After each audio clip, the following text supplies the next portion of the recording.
عربی new world order Jew world order, در حقیقت یہود کی ریشہ دوانی، در حقیقت زائنسٹ موومنٹ تقریباً 100 برس پہلے جو شروع ہوئی، اس سے بھی 125 برس پہلے آرڈر آف دی ایلومیناٹی، وہ آرڈر آف دی ایلومیناٹی 1776 میں قائم کیا گیا تھا، یہودیوں کی سازش، وہ آج تک چل رہی ہے۔ آج بھی یہودی ہے کہ جو اسلام کا خاتمہ اور مسلمانوں کو اپنے کمی کاری بنانے کے لیے ایک پورے ورلڈ آرڈر کا نقشہ بنا کر آ چکے ہیں، اور آج در حقیقت آپ کا اصل دشمن، میں بالکل اتفاق کرتا ہوں مولانا سے، اصل دشمن نمبر 1 میرے اور آپ کے اندر موجود ہے، میرا اور آپ کا نفس۔ اصل دشمن یہ ہے، نفس ما ہم کم طرف فرعون نیست لیکن اورا عون ایرا عون نیست۔ اور دوسرا خارجی دشمن سب سے بڑا یہودی، لیکن یہ کہ اس وقت کے اور اس وقت کے حالات میں ایک بڑا فرق واقع ہوا ہے۔ مجھے اقبال کے وہ شعر یاد آ رہے ہیں، دنیا کو ہے پھر مارکہ روح و بدن پیش، تہذیب نے پھر اپنے درندوں کو ابھارا، اللہ کو پامردی مومن پہ بھروسہ، ابلیس کو یورپ کی مشینوں کا سہارا۔ وہی تاریخ ستیزہ کار رہا ہے ازل سے تا امروز، چراغ مصطفی سے شرار بولہبی۔ تو دنیا کو ہے پھر مارکہ روح و بدن پیش، تہذیب نے پھر اپنے درندوں کو ابھارا، اللہ کو پامردی مومن پہ بھروسہ، ابلیس کو یورپ کی مشینوں کا سہارا۔ میں جس فرق کی طرف اشارہ کر رہا ہوں ذرا اس پر غور کیجئے۔ جس وقت یہودی حضور صلی اللہ علیہ وسلم اور صحابہ کرام کی مخالفت کر رہے تھے، ان کے اور عیسائیوں کے درمیان دشمنی تھی۔ وقالت اليہود لیست النصارى علی شیء وقالت النصارى لیست اليہود علی شیء، ان میں آپس میں سانپ اور نیولے کا بیر تھا اس وقت، جبکہ نبی اکرم صلی اللہ علیہ وسلم کے ساتھ یہود کی یہ کشاکش جاری تھی۔ یہی وجہ ہے کہ آپ کو معلوم ہے کہ قرآن مجید کہتا ہے کہ بدترین دشمن تمام انسانوں میں اہل ایمان کے وہ یہود ہیں، اور قریب ترین اگر کسی کو پاؤ گے دوستی میں مسلمانوں کے تو وہ نصارہ ہیں۔ سورہ مائدہ کی آیت ہے، وَلَتَجِدَنَّ أَشَدَّ النَّاسِ عَدَاوَةً لِلَّذِينَ آمَنُوا الْيَهُودَ وَلَتَجِدَنَّ أَقْرَبَهُمْ لِلَّذِينَ آمَنُوا مَوَدَّةً لِلَّذِينَ آمَنُوا الَّذِينَ قَالُوا إِنَّا نَصَارَى۔ اس وقت صورتحال یہ تھی۔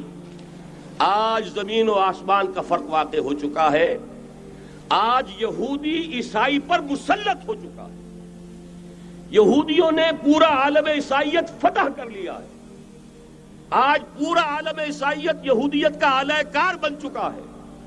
چنانچہ پہلے تو ایک ہی بات تھی، یہ تو تقریباً 300-400 سال قبل ہو چکا کہ west white Anglo Saxon Protestants یہ تو اعلی کار بن گئے تھے آج سے صدیوں پہلے، انہی کے ذریعے سے یورپ کے اندر انہوں نے سود کی اجازت حاصل کی، انہی کے ذریعے سے یہ ساری فحاشی اور یہ ساری عریانی کا جو بازار گرم کیا، یہ در حقیقت آزاد خیالی، لبرلزم،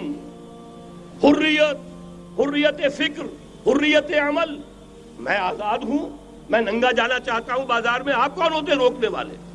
آپ اپنی آنکھیں بند کر لیں، ہم آزاد ہیں، ہم 2 مرد ہیں، شادی کرنا چاہتے ہیں، شوہر اور بیوی کی حیثیت سے رہنا چاہتے ہیں، آپ کون اعتراض کرنے والے؟ یہ سارا یہود کی سازش۔ اور آپ کو معلوم ہونا چاہیے جب تک پوپ کا کنٹرول تھا یورپ پر، یعنی ابھی کیتھولک جو عیسائیت ہے وہ غالب تھی، اس وقت تک پورے یورپ میں سود حرام تھا، کہیں انٹرسٹ کا کاروبار نہیں ہو سکتا تھا۔ یہ پروٹیسٹنٹس کے ذریعے سے اس کی اجازت حاصل کی، نتیجہ یہ نکلا علامہ اقبال شاعر مشرق اس صدی کے آغاز میں گیا تھا یورپ، اور وہاں جا کر اس نے دیکھ لیا تھا فرنگ کی رگے جہاں پنجے یہود میں ہے۔ معاشی اعتبار سے یہودیوں نے پورے یورپ کے اوپر اپنا تسلط قائم کر لیا تھا، اور یہ یہودی کون تھے؟ Rothschilds, Goldsmiths. یہ گولڈ سمتھ جس نے شکار کیا ہے تازہ عمران خان، ایک ابھرتی ہوئی شے تھا، امیدیں وابستہ ہو رہی تھیں، پہلے ہی سے ایک ہیرو کی شکل میں تھا، وہ اسلام کی بات کرنے چلا تھا، وہ اپنے کلچر کی بات کرنے چلا تھا۔ گولڈ سمتھ 5 کروڑ پاؤنڈ تو پہلی سلامی ملنے والی ہے، یہ قیمت کس سے کی دی جا رہی ہے؟ غور کیجئے، اگر وہ سارا سازشی کردار جو یہود کا ہے وہ سامنے ہو تو ہر شے آپ کے سامنے بالکل ٹرانسپیرنٹ نظر آئے گی. آپ دیکھ سکتے ہیں کہ اصل میں ہو کیا رہا ہے.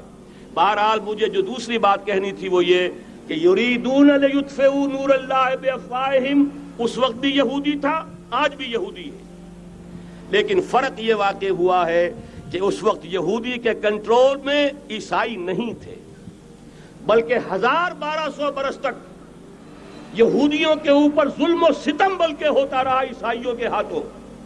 پورے یورپ میں پرسیکیوٹڈ تھے. انہیں اگر کہیں سہارا ملا مسلمانوں کے ذریعے سے اسپین میں ملا ہے. بن گوریان نے خود لکھا اپنی کتاب میں کہ ڈیورنگ دی ڈائسپورا، یہ ہمارا جو انتشار کا دور ہے سن 70 عیسوی سے جو شروع ہوا تھا، اس ڈائسپورا کے دوران our golden period is the period of Muslim Spain. ہمارا سنہری دور وہی ہے جو مسلمان ہسپانیہ کا دور ہے. انہیں آرام ملا، انہیں پروٹیکشن ملی، انہیں عیش ملے، اور وہیں سے انہوں نے عیسائیت کے اندر نقب لگا کر اور وہاں سے اپنے راستے پیدا کیے. اور دوسرا کام یہ کیا، عیسائیوں کی عداوت کا رخ اپنی بجائے مسلمانوں کی طرف کر دیا. یہ ہے ہوشیاری، یہ ہے چالاکی. دشمنی تو ہے، اور دشمنی کے جذبات کو ادھر کے بجائے ادھر کر دو. انگریز کیا کر کے گیا تھا ہمارے ساتھ؟ یہ کشمیر کا مسئلہ کیوں پیدا ہوا؟ انگریز نے 200 برس یا کہیں 100 برس ہندوستان پر حکومت کی تھی، اور سابق حکمران کے خلاف نفرت ہوتی ہے. جب کوئی قوم آزاد ہوتی ہے اپنے سابق حکمرانوں کے خلاف نفرت ہوتی ہے. اس نفرت کو روکا کہ ان کی آپس میں نفرت کے لیے کشمیر کی ہڈی ڈال جاؤ، آپس میں لڑتے رہیں، ہمارے سے ہماری طرف دوستی کا ہاتھ وہ بھی بڑھائیں یہ بھی بڑھائیں. یہ بہت بڑی سازش تھی، ایسے ہی نہیں ہو گیا تھا. جان بوجھ کر مسئلہ پیدا کیا گیا کہ یہ پاکستانی بھی ہمارے دوست رہے، کامن ویلتھ میں رہیں، یہ ہندوستان بھارت بھی ہمارا دوست رہے، کامن ویلتھ میں رہیں. آپس میں لڑیں، دشمنی کا جتنا جذبہ ہے وہ آپس میں طے کر لیں، باقی ہمارے لیے دوستی ہی دوستی رہ جائے. بین ہی یہ کام یہود نے کیا. عیسائیوں کا جو کہ حضور کے زمانے میں اقربہم مودۃ للذین آمنوا، جو قریب ترین تھے محبت کے اعتبار سے، جن کے قرب کی ایک مثال یہ ہے کہ نجاشی رحمہ اللہ ایمان لے آئے، جن کے قرب کی ایک مثال یہ ہے وہ وفد آیا تھا عیسائیوں کا. وَإِذَا سَمِعُوا مَا أُنزِلَ إِلَى الرَّسُولِ تَرَىٰ أَعْيُنَهُمْ تَفِيضُ مِنَ الدَّمْعِ، جب انہوں نے قرآن سنا ان کی آنکھوں سے آنسوؤں کی ندیاں روانہ ہو گئیں. جن کی ایک مثال یہ کہ مقوقس شاہ مصر، اس نے حضور کے ایلچی کا اعزاز کیا تھا اور وہاں سے ہدیے بھیجے تھے. جن کے قریب ہونے کی ایک نشانی یہ ہے کہ ہرقل چاہتا تھا کہ مسلمان ہو جائے، لیکن بس یہ کہ وہ حکومت اور سلطنت پاؤں کی بیڑی بن کر پڑی رہ گئی. چاہتا تھا پوری سلطنت مسلمان ہو جائے، جیسے کبھی پوری سلطنت عیسائی ہو گئی تھی کانسٹنٹائن کے زمانے میں. یہ کام ہو نہیں سکا، محروم رہ گیا. اس قدر قریب تھے یہ نصارہ محمد الرسول اللہ والذین معہ کے. لیکن یہ کہ آپ کو معلوم ہے 10ویں صدی عیسوی کے بعد سے وہ نفرت کا دھارا صلیبی جنگوں کی شکل میں عالم اسلام پر ٹوٹ پڑا.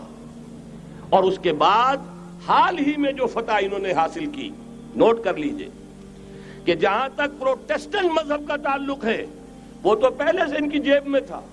یہ ویسٹ کا لفظ آپ نے پڑھا ہوگا اور اخبارات میں آتا رہا. خلیج کی جنگ کے دوران ویسٹ ایک تو کہتے ہیں یہ بھیڑ جو کاٹ جاتی ہے منہ سوج جاتا ہے، ایک یہ ویسٹ مخفف ہے. وائٹ اینگلو سیکسن پروٹیسٹنٹس، سب سے پہلے یہود نے انہیں شکار کیا، اپنا اعلی کار بنایا. یہی وجہ ہے آپ کو معلوم ہے 1917 میں انگریزوں کے ذریعے سے انہیں یہ اجازت ملی کہ فلسطین میں زمینیں بھی خرید سکتے ہیں، جائیدادیں بھی خرید سکتے ہیں. بالفور ڈیکلریشن، انگلستان کا وزیر خارجہ تھا جس نے کہ یہ اجازت دلوائی ہے. ورنہ یہ کہ خلافت عثمانیہ جب تک قائم رہی ہے، خلیفہ عثمانی ترک خلیفہ نے اجازت نہیں دی.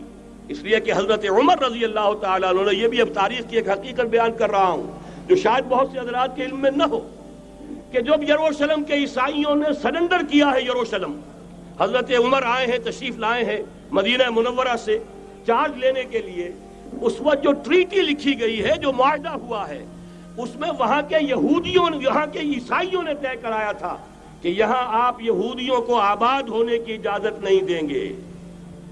یہودی آ سکتا ہے، زیارت کر سکتا ہے، اپنے مقامات مقدسہ کو آ کر دیکھ سکتا ہے، یہاں آباد نہیں ہو سکتا۔ اور یہ کون شرط رکھ رہا ہے؟ عیسائی۔ اس وقت تک عیسائیوں کی دشمنی یہودیوں کے ساتھ اس درجے میں تھی، اور یہی حضرت عمر رضی اللہ تعالیٰ عنہ کی وہ شرط تھی کہ سلاطین عثمانیہ، خلفائے عثمانیہ نے بھی، حالانکہ یہودیوں نے بڑی سے بڑی رشوت دینے کی کوشش کی ہے، سلطان عبدالحمید خان کو یوں سمجھیے کہ سیم و زر سے خریدنے کی کوشش کی ہے، لیکن اس کے باوجود ان کا کہ جو فیصلہ حضرت عمر کر گئے تھے، جو کمٹمنٹ رضی اللہ تعالی عنہ ان کی ہے، میں اس سے سرے منہ انحراف نہیں کر سکتا۔ اصل میں اسی کی تو صدا ہے جو فری میسنری کے ذریعے سے خلافت کا خاتمہ کرایا گیا، کہ یہی سب سے بڑی رکاوٹ ہے۔ اگر خلافت ختم نہ ہوتی اور اگر کہیں جہاد کا اعلان خلیفہ عثمانی کی طرف سے ہو گیا ہوتا تو یہ کہی تھی بات، جب حضرت شیخ الہند رحمۃ اللہ علیہ جب یہ اسیری میں تھے مالٹا میں، تو وہاں کا انگریز کمانڈنٹ، اس نے چونکہ وہ کچھ مرید ہو گیا تھا یا کم سے کم عقیدت مند ہو گیا تھا، ایک روز حضرت شیخ الہند نے ان سے سوال کیا، اس شخص سے، کہ آپ لوگ ہماری خلافت کے پیچھے کیوں پڑے ہوئے؟ یہ تو بیمار تم خود کہتے ہو، یورپ کا مرد بیمار ترکی، آپ کو کیا ڈر ہے اس سے؟ آپ کیوں اس بیچاری خلافت کے در پہ ہیں؟ اس شخص نے جواب دیا تھا، مولانا اتنے بھول پن کے ساتھ بات نہ کیجئے، ہم بھی جانتے ہیں آپ بھی جانتے ہیں، اگر کہیں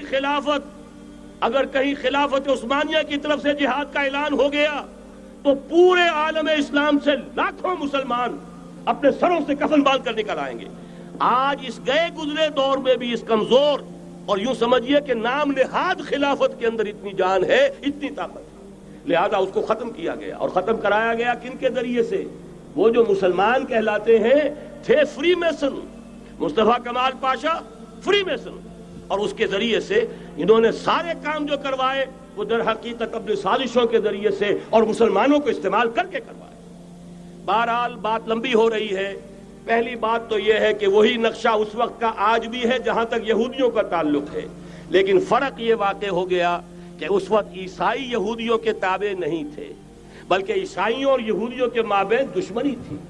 آج یہودی عیسائیوں پر مسلط ہو چکا ہے، فرنگ کی رگے جاں پنجے یہود میں ہے، اور آج کے فرنگ کا لیڈر امریکہ ہے۔ امریکہ کا صدر یوں سمجھیے کہ وہ ان یہودیوں کا غلام ہے، مجال نہیں کہ ان کی مرضی سے ادھر سے ادھر ہو جائے، اور اگر کوئی غلطی سے ادھر سے ادھر ہو جائے تو اس کا پتہ چاک ہو جائے گا۔